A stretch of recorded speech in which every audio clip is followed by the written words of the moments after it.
This may come as a surprise to you, but you don't have to be good at everything or have everything going just perfectly in your life. That's right.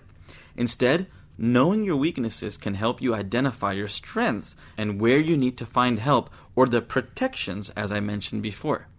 It may seem counterintuitive, but knowing your weaknesses helps you become a better person, identify where you are passionate, and where you will be truly successful. Here's a simple yet great exercise I like to do to stay in touch with what the core of my weaknesses really are. I want you to take out your project book and create a list. Write down areas in your personal and professional life that you believe or think are your weak areas. What are your real weaknesses? Consciously focus on how you currently see your weaknesses.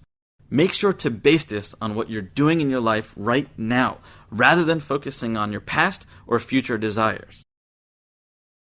Next, and here comes the fun part, time to once again through a slightly morphed version of the two-way mirror exercise from level 1.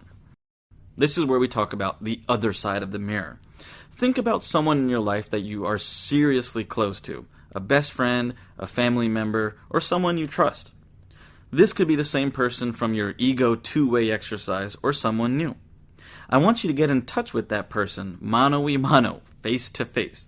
And again, you can even do this on Skype if you want to, if they aren't close to you. But it's really important that you reach out to this person where you can actually see each other. Now I want you to ask them to be brutally honest with you, and I want you to have them write a counter list without actually seeing what you wrote down of what they think as your weaknesses.